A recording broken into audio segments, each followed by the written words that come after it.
Come to us. These pictures should have been down the road if you had already come to us. So my question to you is this, sir.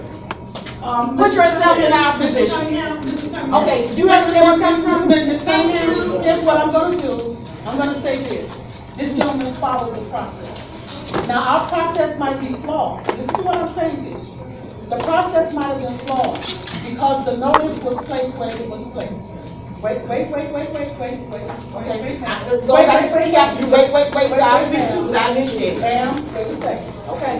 He followed the process that he was asked to follow, all the way down. If our process, the city's process, is flawed, it is flawed. It is not because he failed to do anything that he was not asked to do. Am I correct?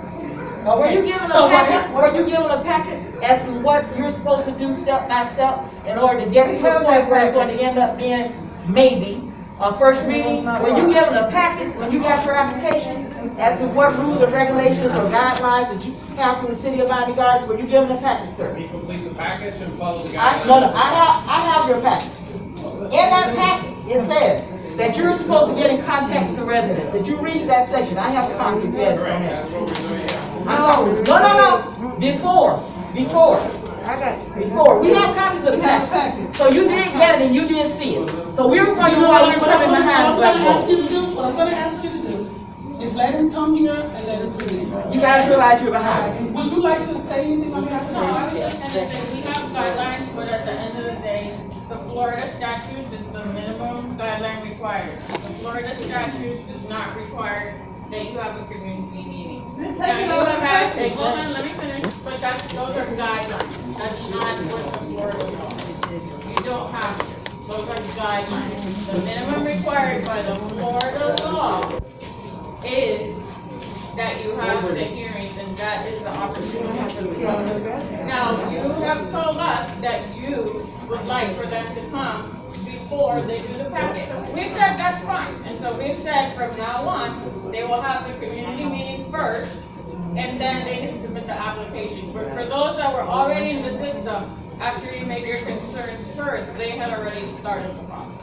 So we're fine with that. We have no issue with that. So why can't they go back, Ms. Smith? Why can't they go back and get it right? We want to hear from you from the beginning. Again, they've already started the process. They have to And stop. so, we can stop the process. That's why they're here, because we stopped the process. They haven't had the first reading yet. The council has not said. What I'm going to say is this. Give me a second. What I'm going to say is this. Most of you know that at the meetings that we have, they're informative. They're not about agitation. They are about residents' input. They are providing information. We are about making and resolving issues, and we are about work. That's it. Product. That's it. All of the other display that wants to be brought about in this room, I will end this meeting.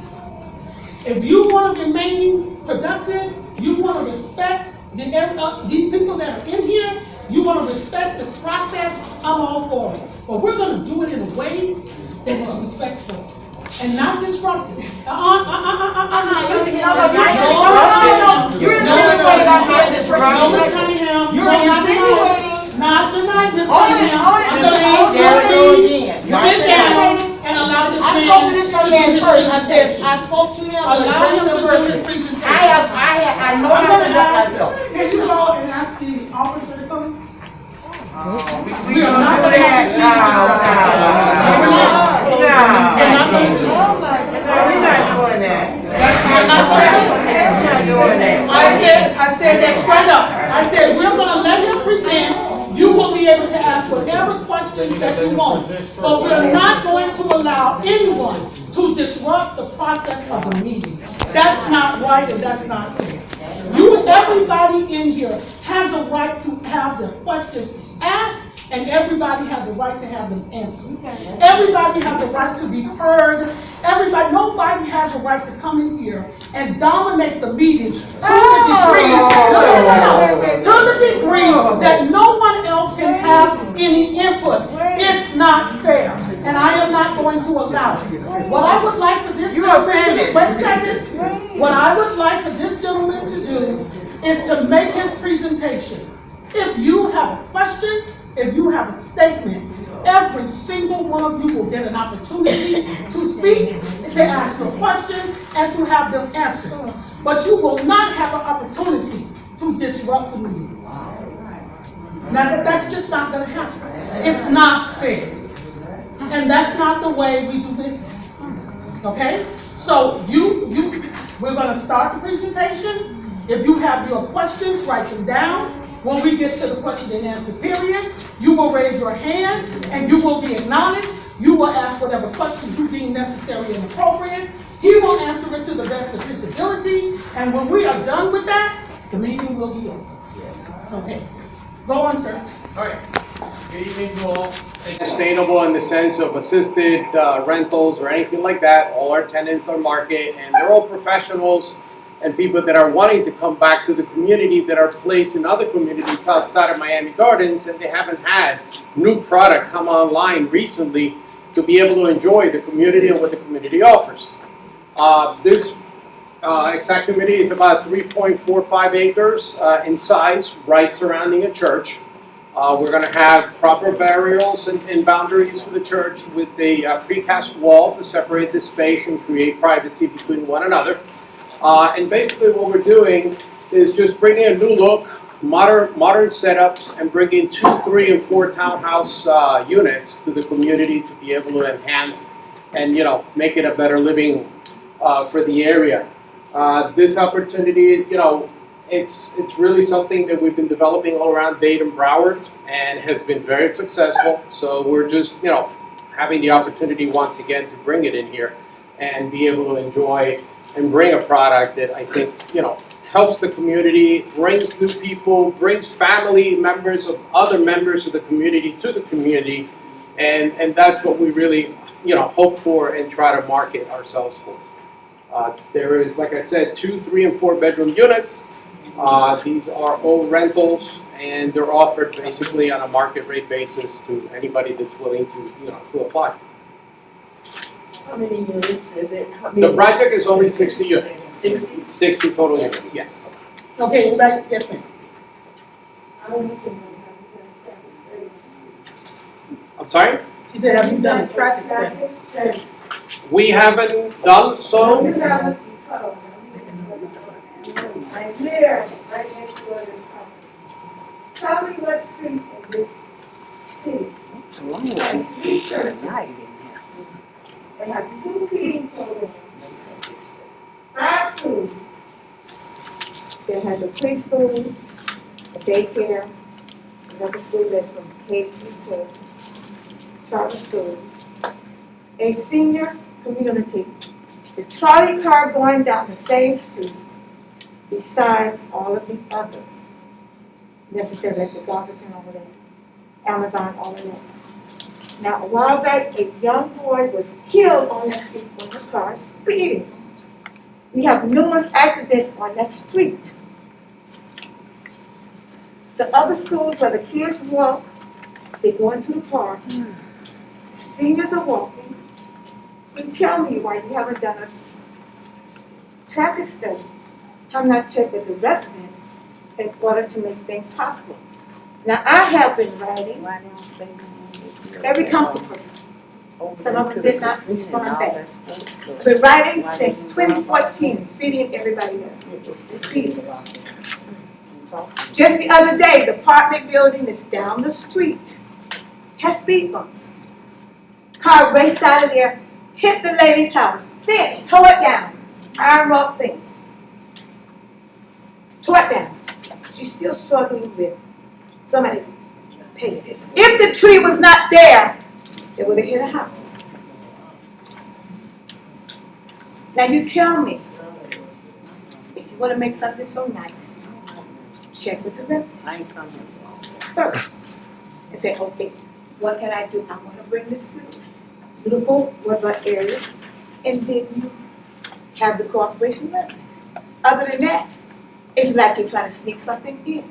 Besides that, this traffic is going to go from 189th Street to 191st Street.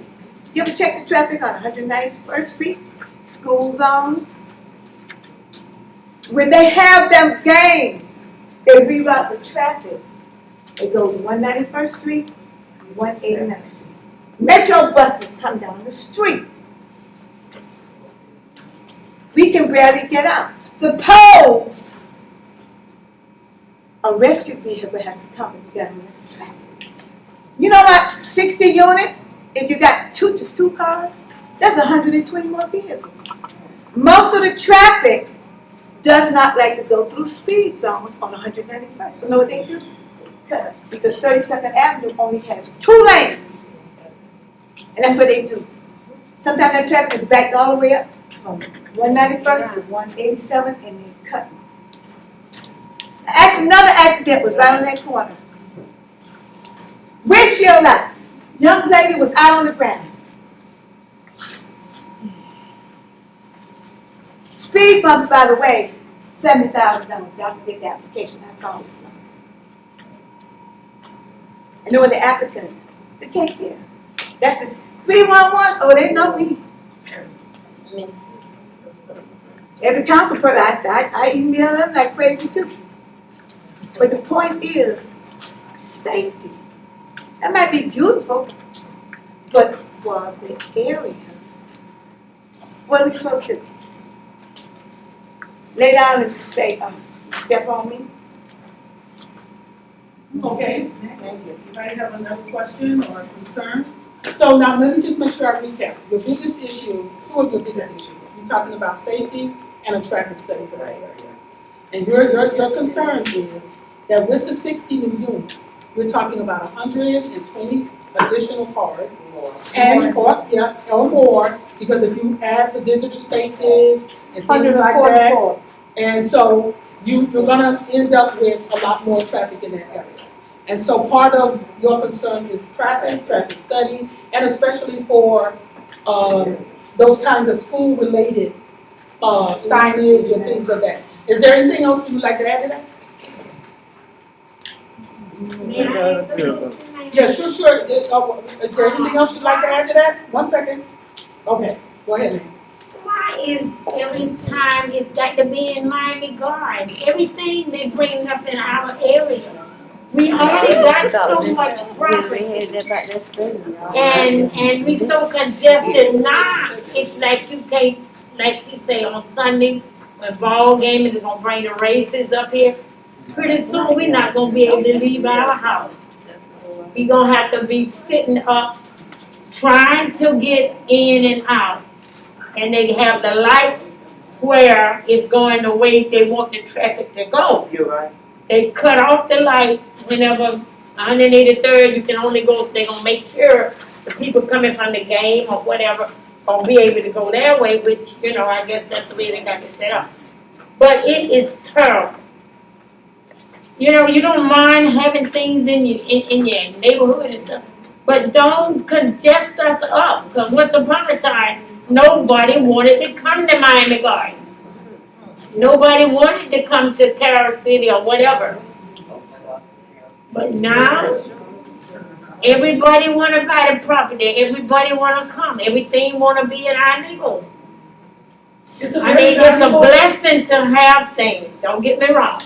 But we need more room. More room, that's all I'm saying. I know you need to build up the resident in the neighborhood or whatever, but you can't put so much in. If you got a house, you can't put so much in it. So they keep bringing and building and everything. Pretty soon we're not gonna be able to get in and out. We're gonna be just like this. Mr. Wendell, and then you, and then I'll come back to you. Thanks, Ms. Ward, right? Yes. Yeah, agree. First of all, we have to understand what we own. We own a city that is 20 square miles, 110 inhabitants. Now we are flanked by 95-75. We have a turnpike that goes into our city. We live adjacent to another county. We are the highest portion of Dade County. It's rated X, never been flooded before. Why I'm saying all of this is that you have to understand what you have. Real estate is all about location. Location, location, location. The process that's going on right now, it will be coming, and we have to big up to it to understand that it's not a matter of stopping it, it's a matter of getting something that we all can live with and that is beneficial to our city, beneficial to us. And the presentation to me basically is that those who are presenting and those who are coming into the city that want to make the city part of their business is that they have to present something that is feasible to us. There is something, and I'm going to tell you that the home that we live in, which is 75 by 106, pretty soon, when they rezoned that, they were able to put 4 houses there, four dwelling, 0 lot. You can't stop progress. You can't stop what's going on. What we need to focus on is what's coming in, and if it meets or what we want.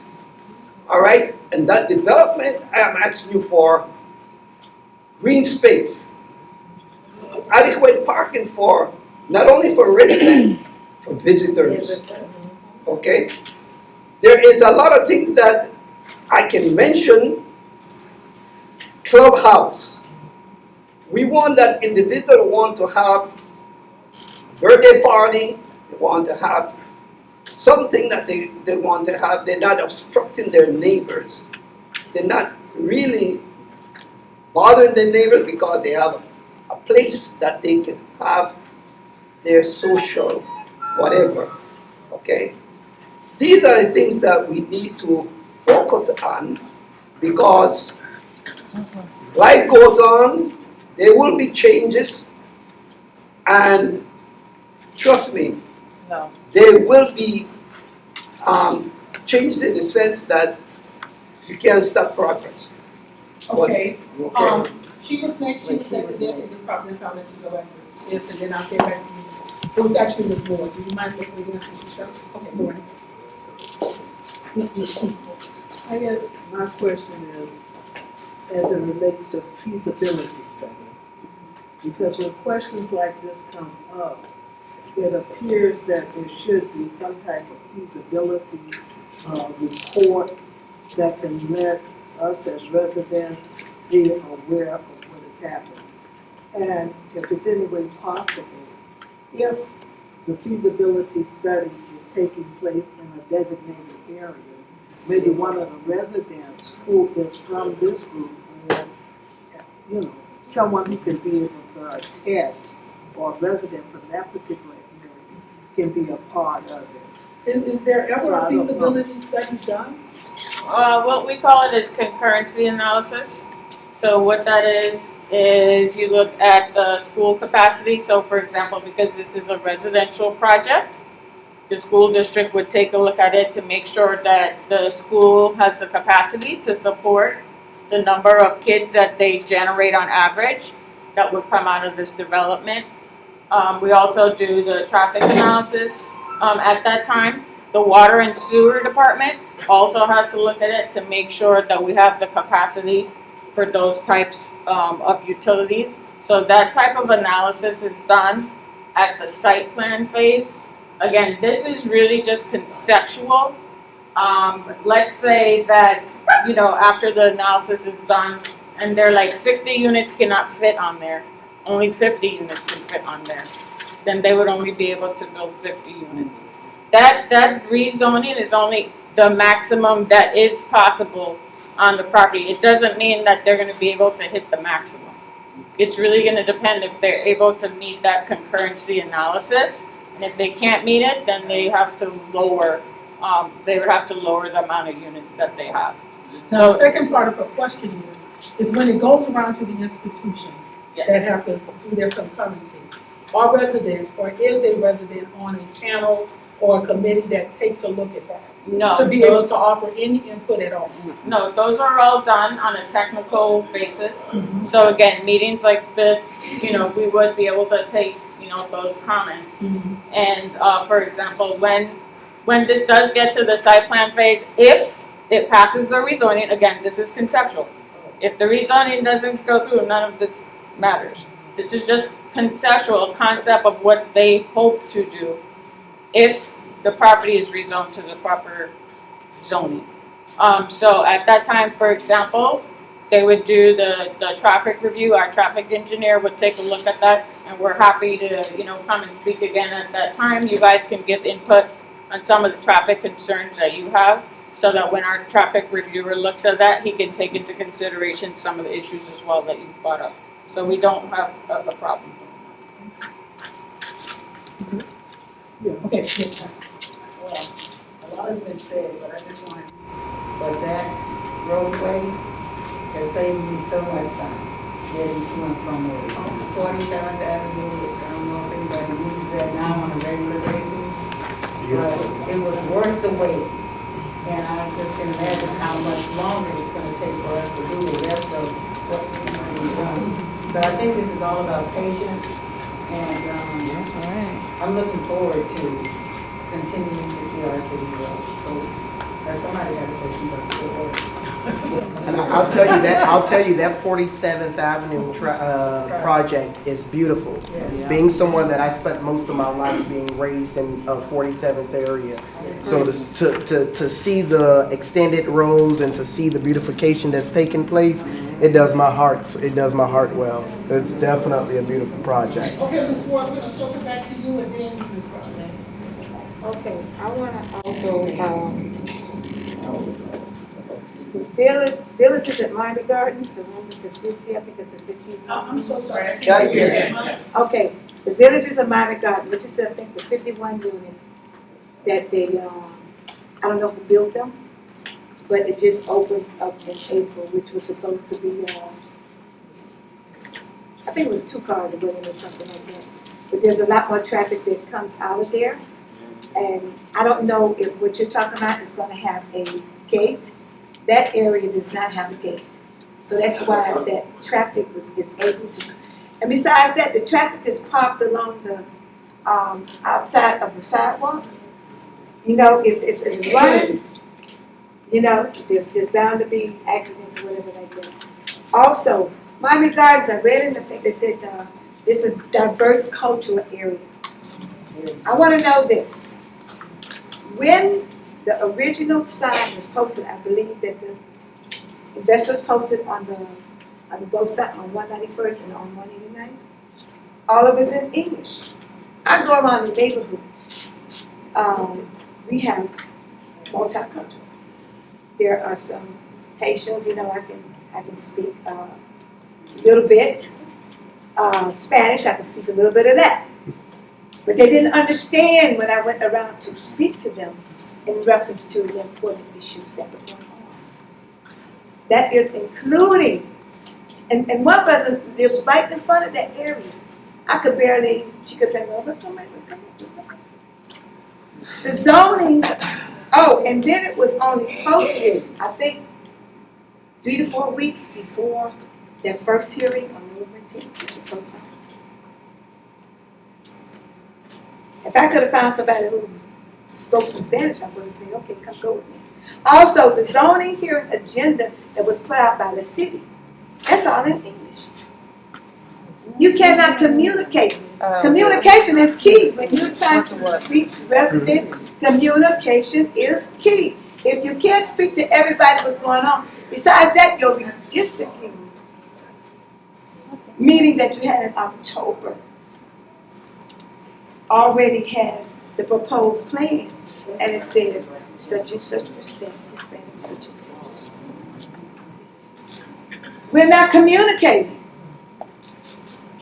That's not fair. That's not right. We are a country. Is that the case? Because I thought that was Florida statutes, it doesn't say that we have to post it in another language right now. So, I'm just talking about the technical side of it, just the technical. What I'm saying to you is this, right? Remember what I said when I was sitting over here. There are oftentimes a lot of things that we do have, we meet the minimum requirement.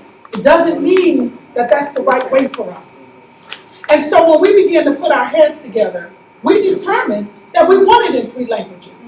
You see, you follow what I'm saying? That's what this input is about. Sometimes we want to operate in an I got you mindset. This is not about an I got you mindset. This is about an improvement mindset. Because your comments and the things that you guys are saying are very valid in a lot of ways. The feasibility study. You follow me? Because we take a look at it, and these are things that have been happening, but we may say it's time for change. And guess what? As we are growing exponentially, we've got to change from a little town, small city, to a burgeoning city. You know, that is going to become more diverse. And as a result of that, we have to begin to think about how do we grow with it? And how can we continue to be a part of and involved in our city in a way that is productive and that reflects our own handprint, our own footprint in it. That's what this is about. And so I can appreciate exactly what you say about traffic, because when I'm on the ground and I'm riding my bike through the area, I see just what you're saying. It's a different ride on a bicycle, it's a different walk when you're a pedestrian, and it's a different kind of thing when you're in a car. It all has different dimensions, and some of them are scary. So I fully understand what you're saying, and I think that that's what helps us as elected officials to go back. But, you know, we have to be able to look at it, as tough as it is, and call a thing a thing. You know, and so, I'm sorry, Ms. Crosby, you go next. Your presentation is very nice, but what we are seeing happening in Miami Gardens, we don't see happening in Miami Lakes. Because there's a piece of property that's 4 acres, you don't go over there and put a bunch of rental properties next door to somebody's house. You just don't do it. And Miami Gardens, you guys should designate where rental property can be. It can't be next door to me just because there's 4 acres of empty lots. That street 189th is already congested. You bring in 60 units onto a street. If you count the number of houses on the street, you're talking about 2 streets, front and back. You're putting a whole neighborhood in 4 acres. It's too much. And when the residents say that, that's what they mean. You are upsetting the neighborhood. If you brought 20 houses or 5 or 10 houses for sale in that same property, nobody would say a word. But you're talking about 60, 140, which is in the paper, parking spaces. And they still gonna park outside. So it's just too much for the neighborhood. We're a quiet little place. Miami Gardens can spread its wings as wide as it wants to. But don't come on our street. Don't come on our street.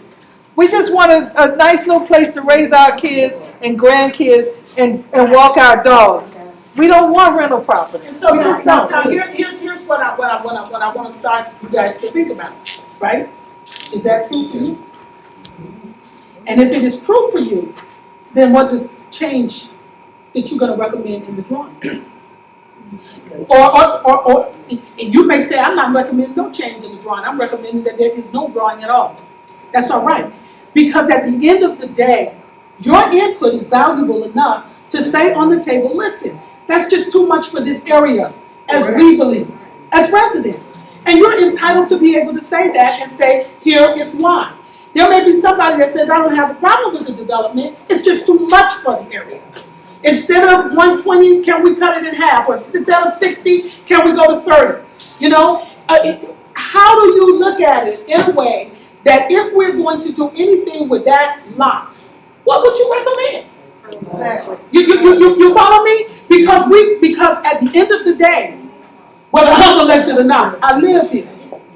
See, and so I understand exactly what you're saying and how you feel, but we can't just come in and not have a solution to what we're looking at and a recommendation that can be taken back and these folks here can go back to the table and do something, and maybe the next time you see them, that you see them with something that's reflective of what you can buy into. Okay? Because like I said, your concerns about it, All right, Ms. Cunningham? Yes, I'd like to say, Keisha Smith, she and I, along with another person, we're conversing with each other via email, and she has been very cooperative. She has given information that has been positive for us. She has gone out of her way in order to change things, in order to make it better for us when it comes to the process, and I just wanted to say thank you. She's actually done that, not only just said it, she's put it in writing, it's gone past that, and she's actually put dates on it, rather than when, where, whatever. She's put dates on it, and hopefully it will actually happen. So the process that I asked about in the beginning, this young lady, Ms. Keisha Smith, got right on it. And I have all the documentation, so we're just waiting now, so that when she looked at it, and she listened to what was being said by the residents, and she put it into action. So we're just waiting now, but again, thank you so much. And the first question I had when I got up was the process. And going back to what Councilwoman Wilson just said, if we can get in at the beginning, as a lot of you have said, when the process continues, and like Ms. Smith has said, and we are a part of that process, it may end up going that way, it may not end up going that way. But at least we all would have come together. We just feel right now, sir, and I'm just saying, Gail, I can't say for everybody, but we just feel right now that if we had been at the gate when you turned in the application, and we were along the way throughout, then this meeting would have been a different meeting down the road, going one way or the other when it comes to communication. Thank you. Well, here's what I do want to say. I do want to say that this is the second meeting I've been in of this nature.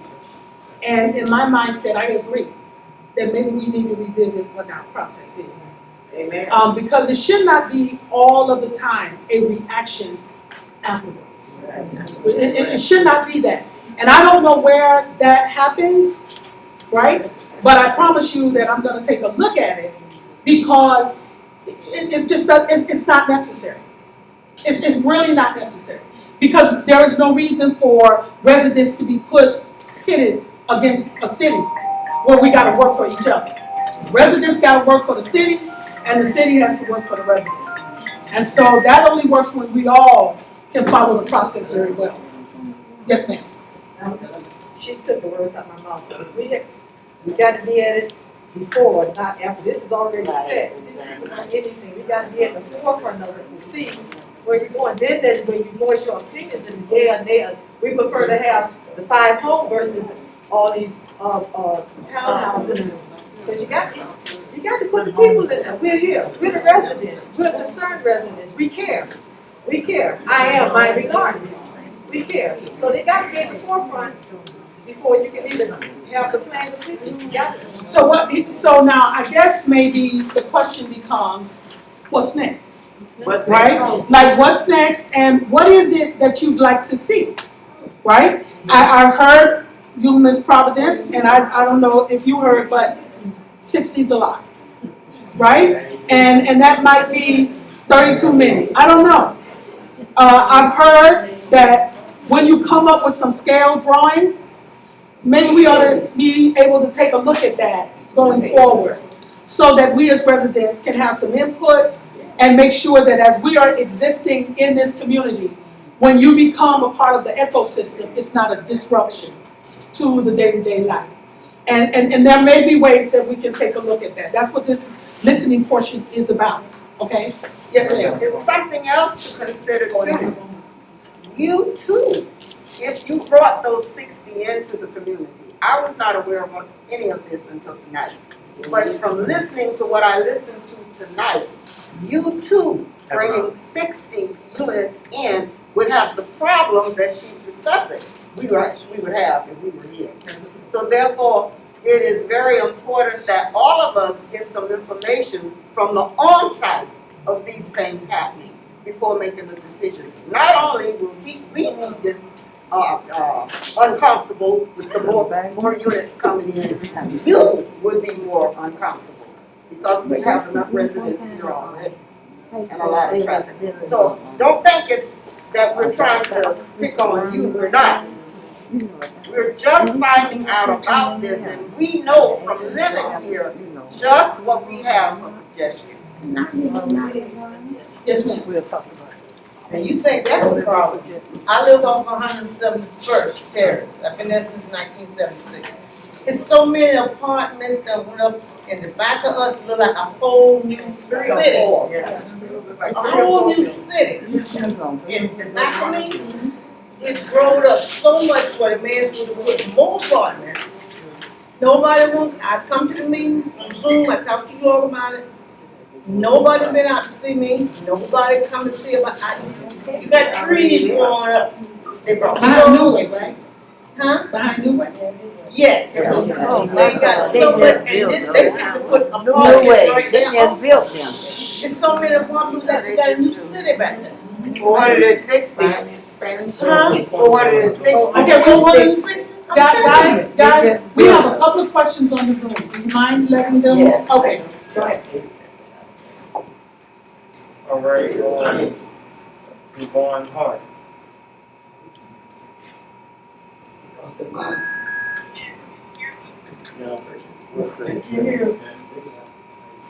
One second, Mrs. Hart.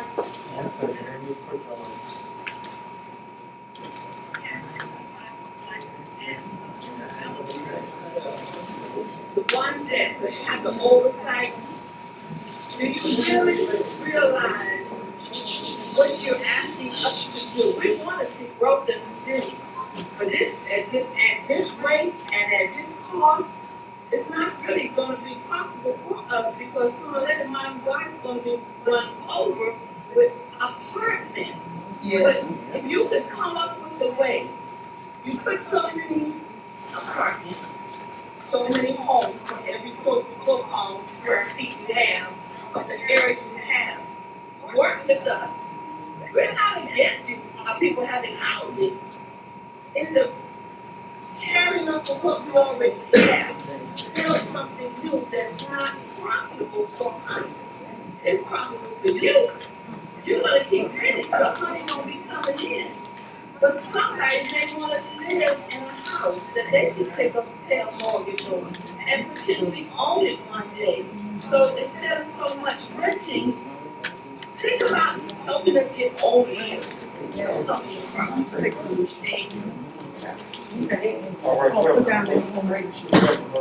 Okay, another question from. I'm here. Hi, thank you for waiting. Thank you for allowing me to speak. I just had a comment. You were speaking about making a suggestion and moving on from, you were just the comment. I also live in the community and I've seen, the growth and I agree, certain neighborhoods, for example, if you're in Coral Gables, you wouldn't necessarily put an apartment community in a space. Perhaps maybe, Miami Gardens, when you talk about Miami Gardens, you have, sort of a predominantly black community, but not just a black community, a community for all people. And I definitely believe that home ownership will promote generational wealth. That's how you will bring our community, and I mean our community as in Miami Gardens, you will bring it up to teach people about it. So my suggestion would be for that space. I definitely agree because almost four spaces down, there is another 50-something community, apartment community, and the developers have built that. They have whoever in there, and now they're gone, and now we have to deal with the repercussions, of that community. So rentals will change the dynamic of a community. So my suggestion again is just saying that maybe reconsider your project and maybe put townhomes instead for sale instead of for rent. These are townhomes. But they're rental. For rent, yeah. Yeah, she's saying townhomes for home ownership. Miss Flora, I see you have a question. She muted? Miss Flora, unmute yourself. While we're waiting for that, can you tell me what property, who's the rental property? I'm sorry? Who would be the leasing, the rental company? Company, we're self-managed. So we develop our own Right, products. what's your company name? Florida Residential Solutions. Thank you. Yes, I'm here. Okay, go ahead, Miss Flora. Okay, we have. Okay. Well, wasn't this already approved by the city? Did the city already approve the country? No, Because this has not been approved, correct? No. It has not been approved? No. Oh, okay. Essentially when we, Ms. Wilson, I also posed a question in the group that, I mean, I'm old, I'm like 50, but I own my own now in Miami-Dade for over 21 years, right? And I noticed that I've been constantly, like on a daily basis, being harassed by selling my home. I don't know if they get more information from as far as phone numbers, but we have person developers and real estate companies calling, and they're saying, do you want to sell your home? And I said, no, I don't want to sell it. Then they're like, but don't you know anybody else that would like to sell it? I said, no. Like, why are you targeting my garden? This is a black community, and we don't mind having everybody to be a part of it. But my thing is, if I tell you no, why are you texting me again about the same thing and turn around and sending me mail like on a daily basis, like for you to sell your home? And I asked them, why are you doing that? Why are you targeting the resident? Don't you think I want this in my home? If I sell my home, where am I going to go? Like, why am I selling my home to you? For what reason? Those I would try like to sell in the community that's not growing. Everybody's attracted to my garden now because everything is nice and blooming and everything is there. So now you build out the apartment and phase out the home, and then know what kind of community is it going to be. Because now you're telling me to sell my house.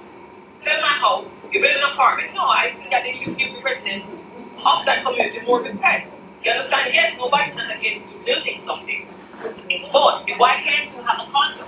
My daughter asked me today, what do you want a one-bedroom apartment? I said, no, you want a one-bedroom condo. You understand what I'm saying? Yes. So why can't they offer that? Offer people home ownership. Because the apartment is like the gate. You know what I mean? yes. It's going to change the dynamic and change the landscape of that community. You know what I mean? But you already have a lot. Offer some people will invest more if you offer them to buy it. But when I rent it, I don't care what it looks like. That's what I'm going to say. Thank you so much. Thank you. Okay, do we have any more? No more. Okay, you will be the last comment on this item, and sir, if there's anything you'd like to say, you may do so. And then we'll have any final comments about anything else you guys would like to have a conversation. I was asking about the property over by me, with my property value go down. I live down from you. I know, but I asked you nobody told me that. All right, the 460 units that they built over there, they're not finished. That's right behind my house. It's supposed to put 11 houses there. They fixing to put apartments down there. Can you imagine how many more? You're gonna be. I'm telling you, the whole city.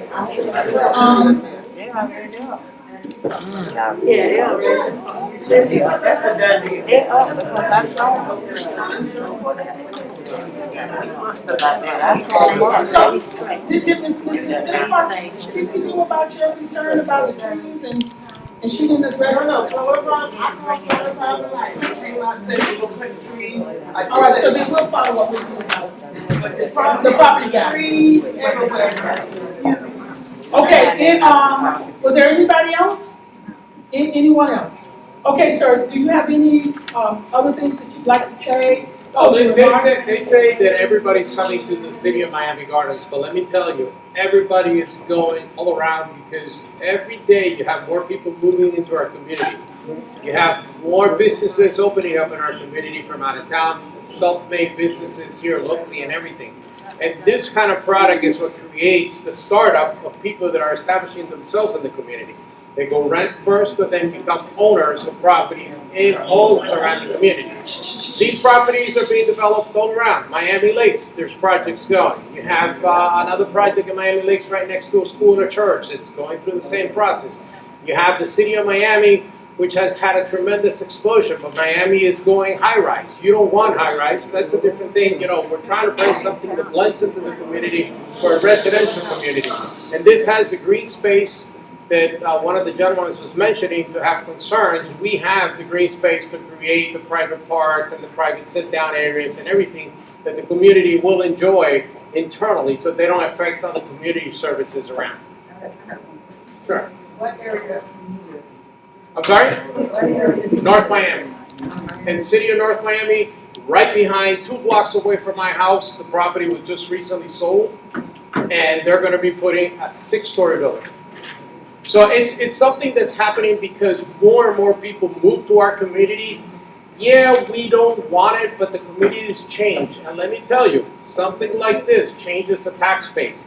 Right now, the city is making $0. With us, they make money. We pay money for the school. We pay money for the impact schools. We pay a lot of money into the community to be able to bring this on board. Okay, now listen, folks, remember, the rules are that everybody gets a chance to talk. And I'm not gonna let anybody be rude to anyone. Right? We can disagree, we can not like what we hear, but we're gonna respect each other. Okay, so continue. I mean, you have other communities that are transitioning rapidly also. Opelika. Opelika has gone through government changes. But let me tell you, we have 6 projects in the city right now that are being vetted through the process. And they're all for apartment rentals, and they're all for basically mid-rises and low-rises, basically.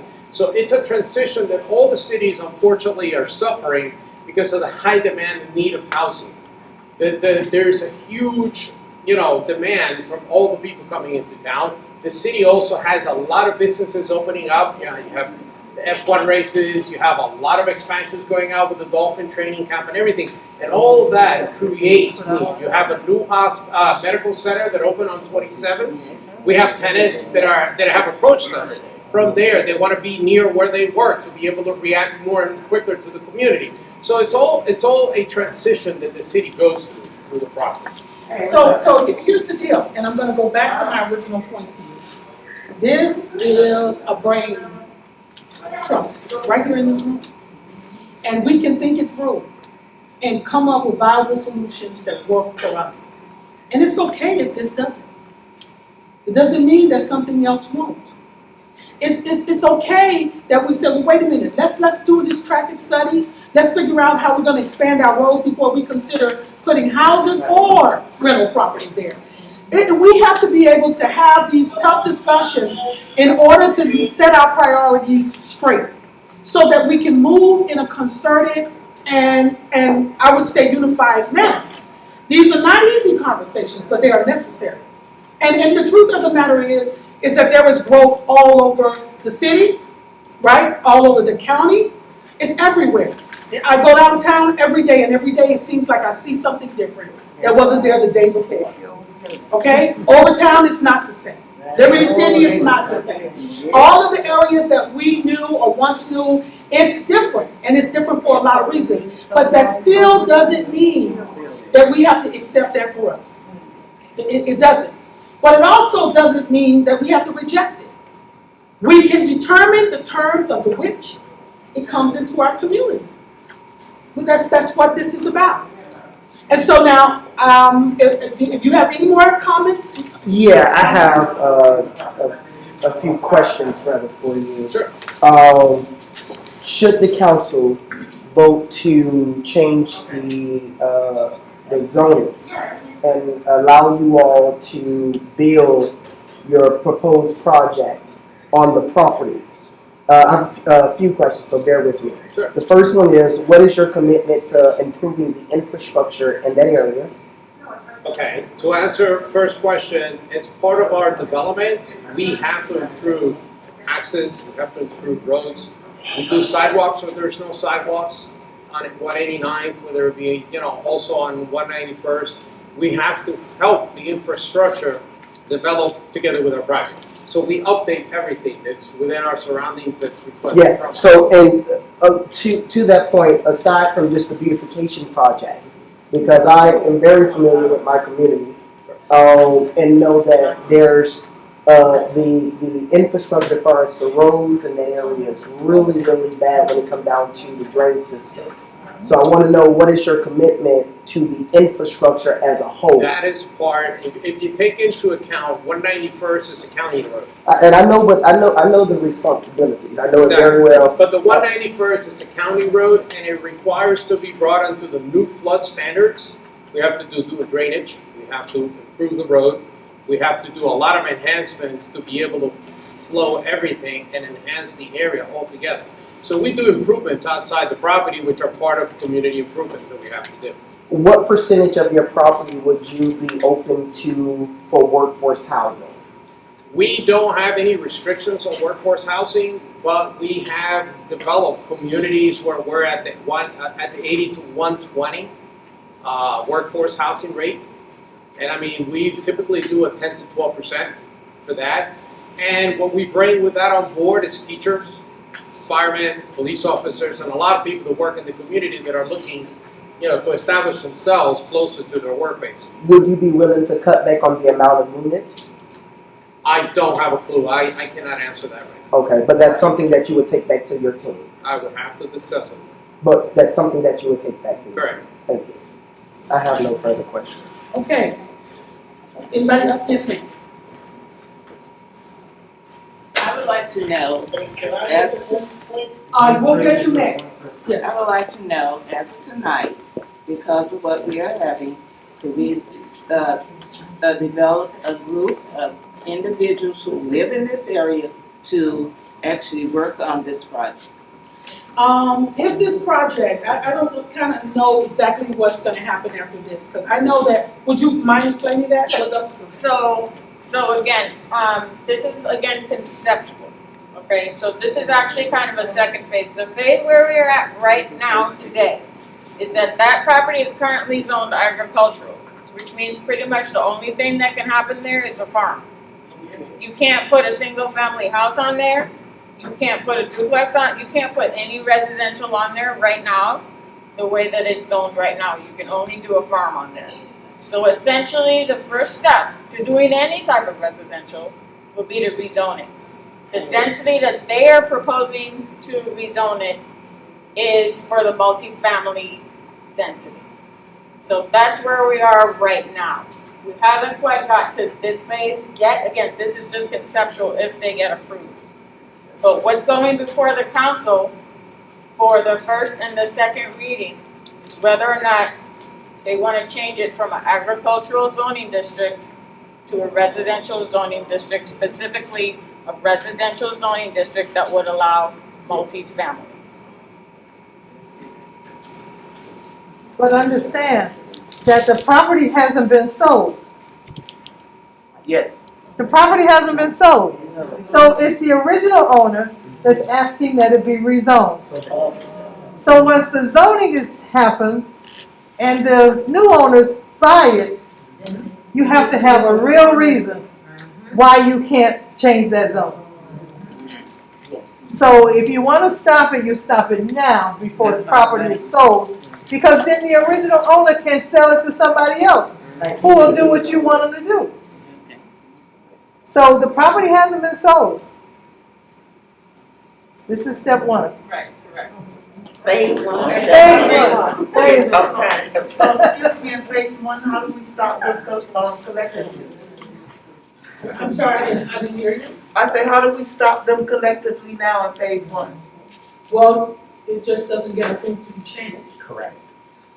So it goes to Miami Gardens, or is it Dade County? It's Miami Gardens. Okay, so then it'll be at a meeting, y'all have a zoning meeting. Zoning hearing. So then, And if you get a majority vote that says they would change the zoning, then it will be subject to change, and at that point, a person will say, I will purchase this because it allows me to build what I would like to build, because that person is then the owner, okay? And people, when, like you guys were in Bunch Park, the owner's property, they can build essentially what they want on it. But this is not at that stage. question. I'm sorry, she's gonna When is the finish. next zoning meeting? No, I'm sorry, go ahead. When is the next zoning hearing? I'm not really sure when The this will second come back. I don't know if it's the second meeting in January. The second Wednesday in January will be the first reading for this item. Okay, I think it's I wanna say is it the 12th? Okay, January 12th. And that will be at 7 o'clock. Yes, that will be at 7 o'clock at City Hall. And again, there's 2 readings. So even at that meeting on the 12th, if they all vote yes, that still doesn't mean it passes. It has to get voted yes 2 times by a majority vote. So the second reading is when it would actually pass. And so in between then and now, we will have another meeting. And I believe our meeting is the week of the council meeting. And so we won't know for sure what the results of the first the meeting at that council meeting, but you'll get it in the month of February. So in between, this could very well go. So my recommendation to all of you is always make your voices heard, right? And make sure that people understand where it is that you stand. It's gonna be you and then it'll be you. Oh, that's right. Let me go with them and then I'll. You're not necessarily tech savvy enough or whatever, it's not getting to us. Because I know a lot of the seniors would be very concerned about the number of rental properties that are coming into our area and the impact it has on our community. All right. Okay, Ramona? Oh, I was just trying to figure out the procedure, because you said the first phase is rezoning. And it has to be approved by, how many people are on the board for the rezoning? It has to be a majority vote. And what's So the out of the majority? 7, right? Four. On 4? No, it's 7 on the council, and you have to have a majority vote of 4. 4. Yes. So it's the council is the one that has to approve? Yes, ma'am. All right, you know what we got to do. Okay, one here. That's right. Hi, good evening, everyone. Hi. I wanted to ask a question. I know they come in here, and home ownership is key. But we have so many gas stations, 7-Eleven, Family Dollars, and all of those places, who is looking at what comes in here as a business? And the business would be our bigger tax base. Has that been looked at instead of some of all these townhouses that we have? And it's good to have them, but not overwhelm the community with them. We need to have a creative base where we live in the city and our dollars go out of the city and we still pay taxes here. There are some cities where they don't even, look at, I'm sorry to add it, but Aventura, they never have to leave their own community. But we can do that same thing here in Miami-Dade. By having things in here so we don't always have to go outside of our community to shop and get things. We have more gas stations, churches, liquor stores, Family Dollars, Dollar Tree. Who's looking at any of that? Thank you. Okay. Anybody else? Any more questions on the Zoom? This will be the last one. Tell them hold And I don't know how many seniors have access to computers. Even if they don't, we have a wonderful center that just opened up on 183rd and 12th Avenue, that they teach those classes, because we were talking about all languages. I happen to get my emails about anything that's going on in Miami Gardens with the senior citizen center as well, and that's a good communication tool for Spanish, English, and Creole. Because they already have the language established there. All they have to do is transfer from English to Spanish to Creole. And that can be one tool where, because I forget who the ma'am was tonight, she said she was talking to her neighbors and they didn't know anything about what was going on. And I don't even know if there's like a mailing process in addition to that, if you don't have a computer, because I know a lot of people don't have. Maybe they could put that in the mail. They put everything else that you don't. You know, the mail is such an expensive proposition. But I think that what we've got to do is, you guys have to tell us the ways that you best get it. And so then, and move from there. Because you're right, we got a hodgepodge of people. Some people are savvy enough to have everything on their phone. Some people just only have a desktop. And some people have nothing, right? And so the question is, what are maybe 2 to 3 of the most comprehensive ways that we are definitely able to touch everyone somehow? And I think that it would, we have a newspaper that we produce, but a lot of people don't get it, right? You can't mail it, you put it in the restaurants, they don't see it, you come back. I don't know if people don't want to read anymore, but it just seems like we're just trying to find the right combination. So we're going to, as a matter of fact, we're studying that right now in the city. The manager's office is working on better ways to figure out how we can reach our residents more comprehensively. That's one. If they're not getting the newspaper, maybe cut out the newspaper and add that cost to something else that would better work. I concur. We're just waiting for the analysis to come back. Yes, Gary? Yes. The young lady right here with the beautiful hair. love that color. She doesn't even know I'm talking to her. But I have to give kudos to the manager's office because they've been working along with us, inclusive of our Councilman Stevens. And we talked about this way back in the spring, exactly what you're saying. And some of the things they're putting together is this. Mr. Craig Clay is your deputy city manager. And he's already put together where we have the quarterly letter. But the quarterly newsletter only goes out every quarter. And then it goes to 107 businesses. Then along with that, you know, you can get the list of the businesses and go and pick it up. That's your print copy. Then we have Ms. Campbell Wiley, who's a part of the Public Affairs Department. What she's putting together within the next 3 or 4 months, where you can, if you are computer lit, you can go into the computer, click it, and whatever language you speak, you can pick it up, okay? And we've also done studies in another group, and we've actually cost factored what it will cost. It will cost anywhere from $17,000 to $20,000 in order to get it out to every 114,000 residents. And I know there's still a few of us, if we get that printed copy, we still use that old refrigerator. And we put that information on there. If there's something that we need to know about that's not there or get more information, we'll have it. So that one shot, getting it out there to every resident so we'll have a big picture, that will cost us $17,000 to $20,000.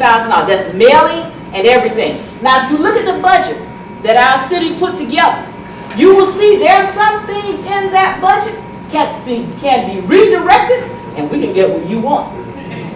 So, and the budget is long, but it's worth looking at it. Redirect those funds, find out what's going on in my garden. This young lady right here. No, she, let me, please. Okay, but it's a different subject. Let's close it. Condos typically start at 2,100, 3 bedrooms 2,300, and 4 bedrooms 2,500. Wait, can you say it again, please? 2 bedrooms 2,100, 3 bedrooms 2,300, and 4 bedrooms 2,500.